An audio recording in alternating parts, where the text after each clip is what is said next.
वर्धापन दिन निमित्त काही आपल्या होमगार्डचे प्रमोशन त्याच निमित्ताने आपण जमलेलो आहे.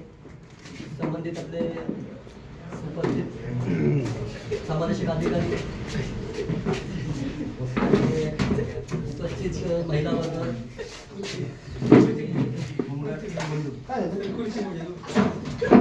आज या ठिकाणी सांगायचं तात्पर्य असंच आहे की जसं आपल्यापेक्षा जे सिनियर आहेत त्यांनी काय अनुभव सांगितलेला आहे की बंदोबस्त कसा करायचा, काय करायचा, त्यानंतर आपण जे आपले बंदोबस्त आहे ते कसे पार पाडले पाहिजे.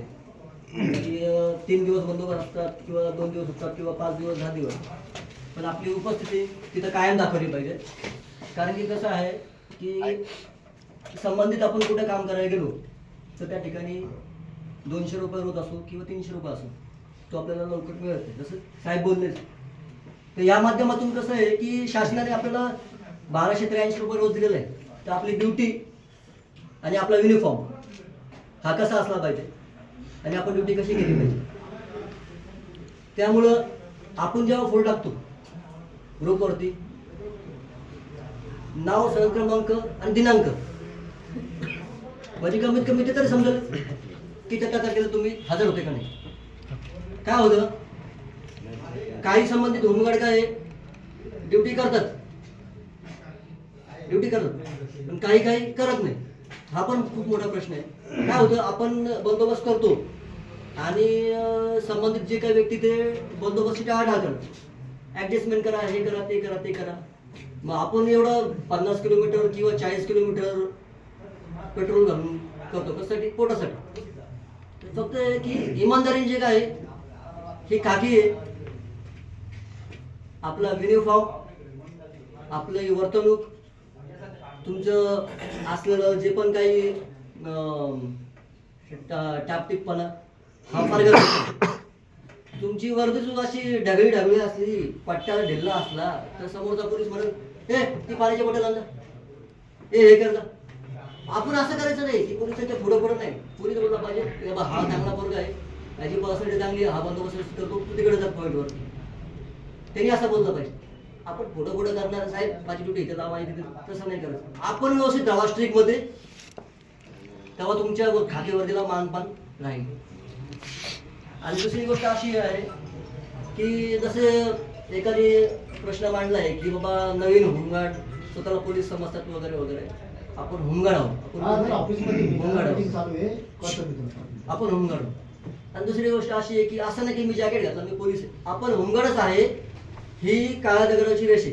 का संबंधित गावकऱ्यांना पण माहिती असतं की त्यांचं रोजचं येणं जाणं, लोकांच्या नजरेमध्ये नजर असते, त्यांचा परिचय असतो.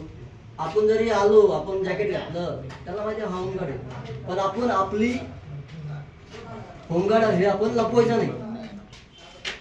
खाकी घातली ना बस, तशी पण आपल्याला इज्जत भेटते. इलेक्शन ड्युटी असो, कुठे असो, साहेब आपण फक्त टाईट राहायचं. आता आम्ही इलेक्शन बंदोबस्तला फक्त आवाज कोणी केला लगेच व्यवस्थित राहा, कोणी बोलत नाही. समोरचा काही खात्यात घातलेलं आहे, उद्या आपल्याला कोणी बोलू शकत नाही. जरी कोणी बोललं तर त्याच्यावरती कारवाई होऊ शकते. त्यामुळे स्ट्रिक्ट राहा, व्यवस्थित बंदोबस्त करा. जे पण आपले काय बंदोबस्त असतील, नाव, क्रमांक, तुमचं काय असेल ती तारीख, म्हणजे ते समजेल. नाही तर लोकेशन पाठवा तुमच्या पर्सनल साहेबांना की तुम्ही त्या ठिकाणी आहे का नाही, ते पण समजेल. 4 दिवस असो, 5 दिवस असो, 10 दिवस असो. नाहीतर मग काय होतं, हा 5 दिवसात नाही, हा 2 दिवसात नाही, त्याच्यात भरलं जातं. ह्या गोष्टी काय आहे तुम्ही समजून घ्या. कोणी सिनियर असेल भाऊदादा करून कसं काय त्याकडून शिकून घ्या.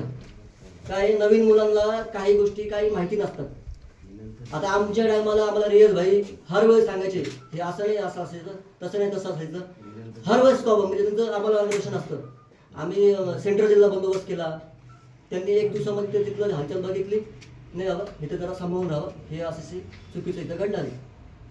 तर की आपल्यापेक्षा जे पण काही होमगार्ड आहे ते सिनियर आहे, त्यांना सगळ्या गोष्टी माहिती आहे. भाऊदादा करून त्यांच्याशी शिकून घ्यायचं कसं असतं, काय असतं, कोणाशी कसं बोलायचं, कोणाशी कसं वागायचं. राजकीय पण नेते असतात, सामाजिक पण असतात. समोरचा व्यक्ती आपल्याला कोणत्या पद्धतीने बोलू शकतो, काय करू शकतो, ह्याचं पण आपण भान ठेवलं पाहिजे.